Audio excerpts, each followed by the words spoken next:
Hi welcome to prime excel learning series. आज हम जानेंगे गैप एनालिसिस। गैप होता क्या है, what is area gap, what is breakout gap और उसको कैसे देखा जाता है।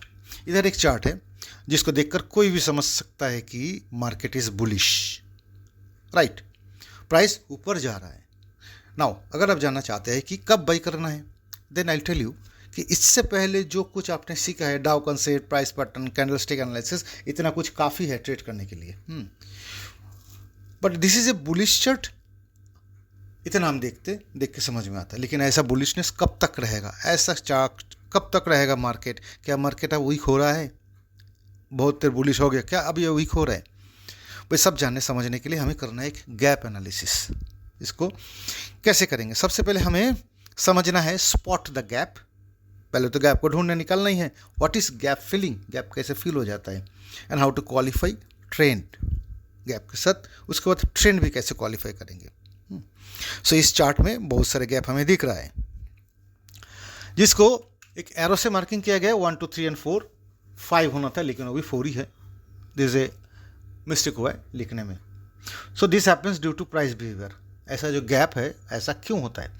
सिर्फ प्राइस बिहेवियर की वजह से होता है। प्राइस का अप डाउन से ही ऐसा गैप बनता है।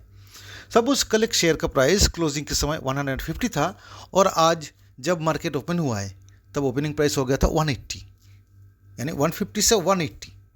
इसका मतलब बीच का 30 रुपये गायब। So it is a gap up open. और आज का ओपनिंग प्राइस अगर 120 होता है तो 150 से 120 अगेन 30 रुपीज़ मिसिंग। इसका मतलब गैप डाउन ओपनिंग हुआ है। अब ऐसा क्यों? पिछले दिन के क्लोजिंग के बाद आज का ओपनिंग के बीच के समय पर कुछ घटनाएं, कोई भी न्यूज़, वॉर या कुछ भी हो सकता है, जो कुछ भी हो, जिसका इफेक्ट हमें इस शेयर का प्राइस पर दिखता है। डिफरेंस से पता चलता है कि कुछ तो हुआ है, उसका इम्पैक्ट कैसा लग रहा है, कैसा हो रहा है इम्पैक्ट। 4 से लेकर 3 2 1 एरो जो भी है सब गैप को ही दर्शाता है। अगर शेयर स्प्लिट, बोनस इशू और डिविडेंड डिक्लेयर, इसके कारण अगर गैप बनता है फिर उसका कोई मॉनिटरी इम्पैक्ट नहीं होता है उसमें, है ना। अगर bonus issue, dividend, share split, ये सब कारण होता है। कोई कॉर्पोरेट एक्टिविटी के कारण अगर होता है तो कोई इसमें इफेक्ट नहीं होता है। लेकिन अगर कोई ग्लोबल न्यूज़ या कोई और टाइप का न्यूज़ जिसके कारण ये जो गैप बनता है उसका इम्पोर्टेंस ही हम देखेंगे आगे। और कुछ समझने से पहले इतना हम जानते हैं कि गैप फिलिंग होता क्या है, पहले जान लेते हैं इसको। गैप अप और गैप डाउन ओपन के बाद नेक्स्ट डे अगर प्राइस वापस आकर उस गैप को फिल अप कर देता है तब उसको गैप फिलिंग कहा जाता है। सी दिस नंबर 1, पहले दिन क्लोजिंग था कहां पर? इधर गैप डाउन पर मार्केट ओपन हुआ है, उसके नीचे नेक्स्ट डे, और नेक्स्ट टाइम प्राइस ऊपर आया तो था लेकिन इस गैप को फिल अप नहीं कर पाया ना। और थोड़ा सा अगर हाई होता तब एक गैप फिल अप हो जाता। गैप फिल अप नहीं हुआ, उसके पास आते हुए फिर से डाउन चला गया। So it was trying to fill that price gap. देखेंगे नंबर 2 एरो, इसमें गैप डाउन ओपनिंग हुआ है। नंबर 2 एरो में गैप डाउन ओपनिंग हुआ है, फिर नेक्स्ट डे प्राइस ऊपर ओपन हुआ है, आया था ऊपर। जैसे गैप डाउन अगर होता है प्राइस ऊपर तो आया था नेक्स्ट डे, लेकिन उस दिन का लो प्राइस को लेवल तक ही पहुंचा है ना। उस दिन का जो लो प्राइस के लेवल तक पहुंचा। नंबर 3 में देखेंगे गैप अप ओपन हुआ था, फिर प्राइस नीचे आकर गैप फिल कर दिया है ना। नंबर 3 में अगर देखेंगे, नंबर 3 गैप अप ओपन तो हुआ था लेकिन उसके बाद फिर नीचे पहुंचा, आकर कि इस गैप को फिल अप कर दिया। जितना गैप अप हुआ था उतना फिल अप हो गया इधर, है ना। गो टू नंबर 4, पहला नंबर 4 में गैप डाउन ओपनिंग हुआ है और उसके बाद प्राइस नेक्स्ट डे और नीचे ही गया है, नीचे ही जाते हैं, हाँ मतलब। और दूसरे नंबर 4 देखेंगे कि जो गैप अप के बाद जो प्राइस ऊपर चला गया था, गैप अप में ओपन हुआ था, उसके बाद प्राइस सीधा ऐसे ऊपर जाता रहा। और इससे भी दोनों केसेस पर ही जो गैप अनफिल्ड रह गया ना, तो कभी अटेम्प्ट भी नहीं हुआ कि गैप को फिलअप करने के लिए। नाउ आई थिंक इतना क्लियर है। 1 2 3 और 4, 1 2 3 4 5 गैप के बारे में जो बताया हमने, है ना। और अगर समझ में थोड़ा सा प्रॉब्लम है एक बार रिवाइंड करके वीडियो एक बार देख लीजिए। अब देखेंगे how to qualify trend. Trend क्या है कैसे पता चलेगा? जब चार्ट पर प्राइस का फॉर्मेशन कुछ ऐसा अपवर्ड होता है, जैसे कि इस ग्रीन एरो से हमने दिखाया है, यहाँ अपवर्ड डायरेक्शन पर दिखेगा, तब इसे अप ट्रेंड मार्केट माना जाएगा, है ना। जिसको ग्रीन कलर का एरो है, ऐसे धीरे धीरे ऊपर जा रहा है। और मार्केट शेयर प्राइस जब ऐसा एक रेंज बनाकर घूमता है, जैसे कि ब्लू एरो में है ना, ऊपर नीचे इतना ही अंदर है, तब उसको हम कहेंगे रेंज बाउंड। और कंसोलिडेटेड मार्केट, इसको साइडवेज मार्केट भी कहा जाता है। और अगर मार्केट प्राइस ऐसा नीचे की दिशा पर आता है, जैसे रेड एरो से दिखाया गया, नीचे की दिशा पर आ रहा है, जो कि एक रेड कलर का एरो से हमने दिखाया है, इसको डाउन ट्रेंड मार्केट कहा जाता है। डाउन ट्रेंड मार्केट डाउन जा रहा है। So now we learn area gap. पहले एरिया गैप को हम जान लेते। So let me explain this with a help of an example. Look here, इधर जो है 4 और 5 कुछ बंगलो दिख रहे हैं एक एरिया में, जहाँ पर एक कॉमन रोड है, राइट साइड में बंगलो है, लेफ्ट साइड में बंगलो है। और हम सब बात करेंगे नंबर 1 बंगलो और नंबर 2 बंगलो से।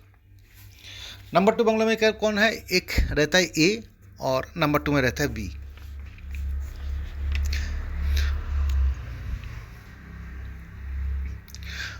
दोनों के लिए रोड कॉमन एक ही है, पार्किंग स्पेस दोनों के पास ही है, सब कुछ सेम है, और दोनों में कोई लड़ाई होते हुए दिख भी नहीं रहा है ना। सो एक दिन एक घर में कुछ उसका फ्रेंड्स और कुछ रिलेटिव्स आया है। सो फिर ए ने क्या किया है, अपना पावर दिखाने के लिए, अपना मैन पावर है, अपना स्ट्रेंथ है, सब दिखाने के लिए अपना कार लेकर के दूसरा बी के घर के बाहर पार्क कर दिया है, बाउंड्री के बाहर ही पार्क किया है। और उसको कुछ बुरा वाला भी कहा, just to show his muscle power, जी भाई मेरे पास बहुत स्ट्रेंथ है, मेरे पास मैन पावर बहुत है। अब बी क्या करेगा? बी के लिए this is a negligible offence है, ये कोई ऑफेंस है ही नहीं। सब बी ने ए को कोई इंपॉर्टेंस नहीं दिया और वो अपना काम पर ध्यान दिया है। इससे क्या प्रूव होता है? क्या ए का पावर ज़्यादा है? नो। क्यों? क्योंकि बी ने कोई रिएक्शन ही नहीं दिखाया, फाइट ही नहीं हुआ, कोई लड़ाई नहीं हुआ, तो इससे कैसे प्रूव होगा कि ए का पावर ज़्यादा है? प्रूव होने का सवाल ही पैदा नहीं होता है। इसको अब एक चार्ट के साथ देखते हैं हम, है ना। चार्ट के साथ इसको समझ लेंगे। मार्केट इज मूविंग साइडवेज, है ना। मार्केट मूविंग साइडवेज कहाँ से कहाँ तक? 101 से लेकर 111, 1012 111 के बीच में प्राइस मूव कर रहा है, राइट। और यहाँ से हम पकड़ लेते हैं last day. So last day market closing price was 103, then next day opening price was 109। अब हम राइट साइड में जो लिखा है इस क्वेश्चन का आंसर देंगे ताकि बाकी सब कुछ समझ में आ जाए। तो इतना हम ध्यान रखें, 103 में क्लोजिंग हुआ है और 109 पर ओपनिंग हुआ है next day. So number 1 question, where is this gap appeared? Gap कहाँ पर दिखाई दिया है? गैप 109 पर दिखे, क्योंकि क्लोजिंग हो गया है, उसके बाद जब मार्केट ओपन हो रहा है तो गैप आप 109 पर दिख रहा है। Number 2, at what price sellers are happy to sell? जबकि पहले भी सेल किया हमने देखा, एक रेंज है 111 पर एक सेल हुआ है, तो इसको देखकर हम कहेंगे कि sellers are happy to sell at 111। और इधर इस लाइन को फॉलो करते हुए आप एक प्रीवियस सेलिंग प्राइस जो आपको दिख रहा है इसको देखकर ही आप बताएंगे, है ना। 111 पर सेल करने में इंटरेस्टेड है। सो प्राइस 103 से 109 होने से क्या होता है? सेलर को कोई फर्क नहीं पड़ता है, क्योंकि सेलर 111 पर ही इंटरेस्टेड है सेल करने में, 109 पर इंटरेस्टेड है ही नहीं सेल करने में, सो कोई फर्क नहीं पड़ता है। Question number 3, where is the market opening?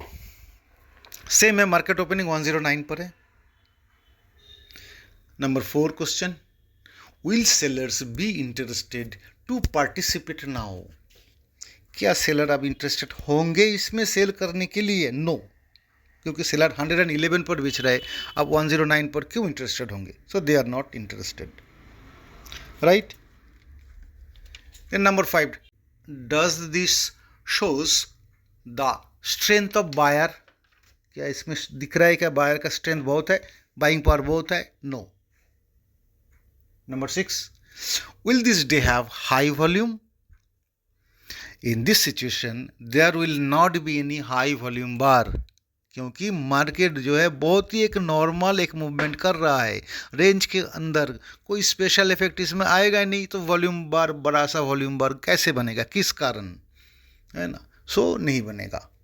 7 number देखते हैं, विल इट गेट फिल्ड और रिमेन ओपन, ये जो गैप है, क्योंकि वॉल्यूम बार नहीं बन रहा है बड़ा सा, है ना? सो वॉल्यूम हाई वॉल्यूम बार अगर नहीं बनता है तब ये गैप आगे चलकर धीरे धीरे फिलअप हो ही जाएगा, जैसा भी हो, रेंज के अंदर घूम रहा है, फिलअप भी हो जाएगा। करेक्ट। नेक्स्ट, अब देखते हैं same scenario gap down opening में, लॉजिक सेम है, डायरेक्शन सिर्फ चेंज हुआ है, यानी पहले बायर्स सेलर्स के साइड पर ओपन हुआ था क्योंकि सेलर इंटरेस्टेड है या नहीं बेचने में देख रहा था, अब ये जो है बायर के साइड पर हो रहा है। और इसमें भी सेम क्वेश्चन आंसर देते हैं और हमें समझ में आ जाएगा। Number 1, where is the gap appeared? Gap appeared at से 105, है ना? इस पर बायर इंटरेस्टेड नहीं है, गैप अपीयर जहाँ पर है ना? Okay. Question number 2, at what price buyers are happy to buy? Buyers are happy to buy at 102। इससे पहले 2 बार यहाँ से बाई हो चुका है, so buyers are happy to buy at 102। Question number 3, where is the market opening? Market opening कहाँ पर हो रहा है भाई? 104 पर ही हो रहा है market opening. Question number 4, will buyers be interested to participate now? क्या बायर्स 104 रुपये में लेना चाहेगा? No, they are interested at ₹102। 102 रुपये अगर होता है तब लेंगे, इससे पहले वो 102 पर बाई भी हो रहा था, इससे पहले 2 जगह पर दिखे हमें बाई हो रहा था, so they are interested on that area only. Number 5, does this shows the strength of seller? क्योंकि मार्केट नीचे ओपन हो रहा है तो सेलर का स्ट्रेंथ दिख रहा है क्या? नो, नहीं दिख रहा है strength. Will this have high volume? No, क्योंकि मार्केट ओपन हुआ है रेंज के अंदर और इस पर हाई वॉल्यूम बार नहीं बनेगा। क्यों बनेगा? रेंज के अंदर ही तो है, जैसे कल था वैसे ही है, सेम रेंज के अंदर है, नहीं बनेगा हाई वॉल्यूम बार। और अगर हाई वॉल्यूम बार दिखाई देता है तब क्या होगा? दैट इज़ वेरी सस्पिशस, क्योंकि इस एरिया में जो रेंज बाउंड चलते हुए उसी के अंदर हाई और लो में खुल रहा है और एक हाई वॉल्यूम बार बन रहा है, सो इससे आप दूर रहिए ना, बी केयरफुल। इसको हम आगे कभी इसके बारे में डिस्कस करेंगे आगे। Number 7, will it get field और रिमेन ओपन? ये गैप क्या फिल होगा और रिमेन ओपन? देखते, अगर हाई वॉल्यूम बार नहीं बनता है तब ये गैप फिल हो जाएगा, है कि नहीं? हाई वॉल्यूम बार नहीं बन रहा है, कोई स्पेशल इफेक्ट इसमें है ही नहीं, तो गैप धीरे धीरे फिल हो जाएगा। और जैसे इस एग्जाम्पल में मैंने बता के रखा था कि बी ए के बातों पर ध्यान बिल्कुल नहीं देता है और सब कुछ नॉर्मल चलता रहेगा, जैसे एग्जाम्पल में पहले बताया हमने कि बी कोई ध्यान नहीं दे रहे तो सब कुछ नॉर्मल है। ऐसे गैप रेंज बाउंड एरिया में जो एरिया गैप होता है, दिस इज नॉर्मल। सो देखना है हमें कौन सा गैप हो रहा है, क्या एरिया गैप है, देन इट विल गो, जैसे चलना है वैसे ही चलेगा। Okay, now look here, chart पर कैसे देखा जाता है इस गैप को? दिस इज कैंडलस्टिक चार्ट, दूर से अब देखेंगे हम, आप कई दिनों का डेटा ले लेंगे बैक टेस्ट के लिए और आपको दिखेगा ऐसा गैप डाउन अनफिल्ड, कैसा लुक होता है इसका। ये फिल करने की कोशिश भी किया है लेकिन वहाँ तक नहीं आया, जस्ट आसपास में आया लेकिन फिल नहीं किया। फिर देखते gap up and trying to fill the gap up हुआ है, trying to fill the gap, लेकिन जस्ट पास ही आया था, हाँ, trying to fill the gap. फिर आता है gap up and gap filled, this is called gap up open. उसके बाद जो बिल्कुल गैप को फिल कर दिया है, राइट। सो उसके बाद जो है प्राइस दिखना ऊपर गया, यानी मार्केट गैप अप ओपन हुआ है लेकिन प्राइस को फिल कर दिया है, उसके बाद जो है price gone up. So I mean market फिर से वो अपने हिसाब से ही चल रहा था। Now remember this, or write this on a paper and fix it in front of your desk. Gap up with no volume means market will get filled with normal movement. Gap down plus no volume means market will get filled with normal movement. जैसे चल रहा था वैसे ही चलता जाएगा. और gap up open with volume suspicious behaviour. ऐसे ही same gap down plus volume suspicious behaviour. और उस समय हमें अलर्ट रहना है कि कोई एक बड़ा चेंज आ सकता है और चेंज के बाद ही हम मार्केट में एंट्री लेंगे और जिस चेंज का हमें इंतज़ार रहेगा. राइट. Okay, thank you. इसके बाद हम देखेंगे ब्रेकआउट गैप और रन अवे गैप.